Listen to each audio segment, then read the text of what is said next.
Hi, I'm Mike Fuqua. I'm a senior here at Eastern Michigan University, and I have Courtney here at my side, and we want to just address a few questions. Courtney, what do you like about Eastern? I like that Eastern is a bigger campus, but you still have that really small campus feel, and the professors are great and willing to help you whenever you need it. You're not just a number here. Great. Courtney and myself actually had the opportunity to speak to the president of the university the other day. Courtney, what was your feedback in that conversation? Well, I just got the feeling that he was a really genuine person who truly cared about the campus.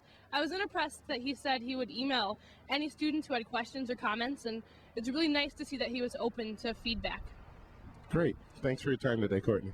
Well, let me just mention that this whole vision statement that we've put together is based upon 6 what we call core values, things that are so important to this university that we would fight over these things. These things are so important to us that we would fight with anybody over these, and there are 6 of them. The first is human diversity. We value diversity here. Our diversity, unlike the University of Michigan's, by the way, does not rely upon artificial means. It doesn't rely upon affirmative action strategies. We are the way we are because that's the way we are. There are no unique strategies or gimmicks. Our community is our community because of people's willingness to join our community. And we value that, and we want to become more diverse as time goes on, even more diverse. So human diversity is first. Secondly, another value that we hold high is public engagement and service. The university exists in a region, Southeast Michigan.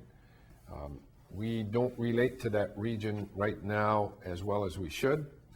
And I could share with you some examples in relation to Detroit, perhaps a little later on, but we value being connected to our region.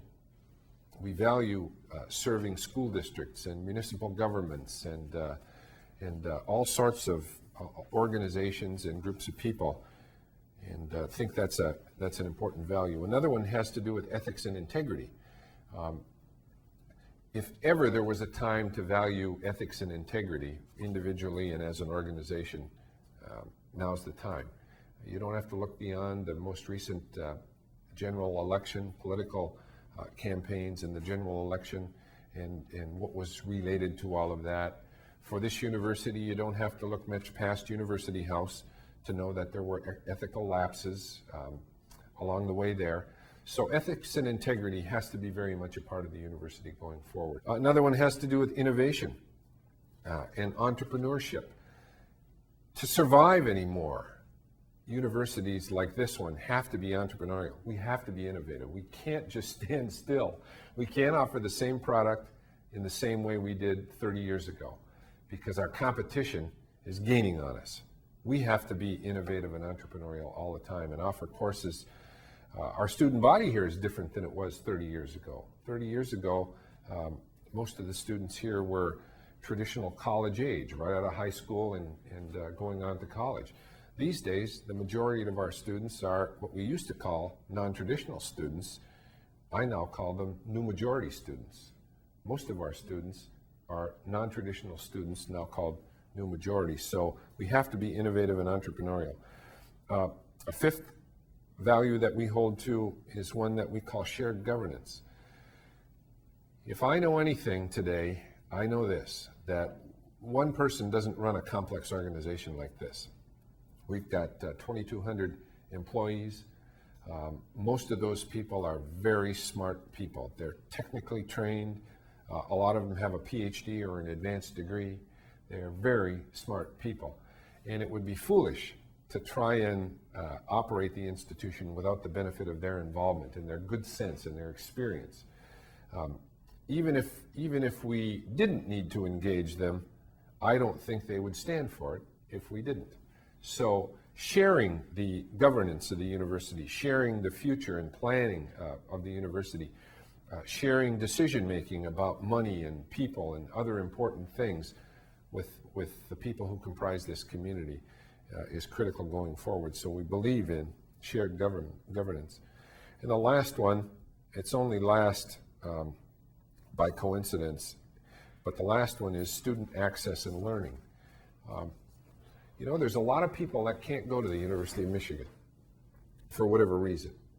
And there's a lot of people that can't go to Michigan State University, or can't go to my undergraduate alma mater, which is Western Michigan University, for whatever reason. They can't go. And it doesn't always have to do with admissions.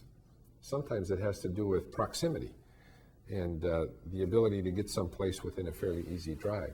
So access has been the story of Eastern for most of its existence. It's here in Southeast Michigan. It's here for people that need a boost in some way in their life and an opportunity to pursue a different path. Some of these other institutions, and I don't mind saying that the University of Michigan is one of those, isn't particularly kind to people that are trying to restart their education or coming back after a work experience, maybe laid off. Opportunities aren't as plentiful as you might think, but this university absolutely must be available for people who are in those circumstances, and not only just available, but it needs to be useful to them. It needs to be able to provide for their learning opportunities and needs going forward.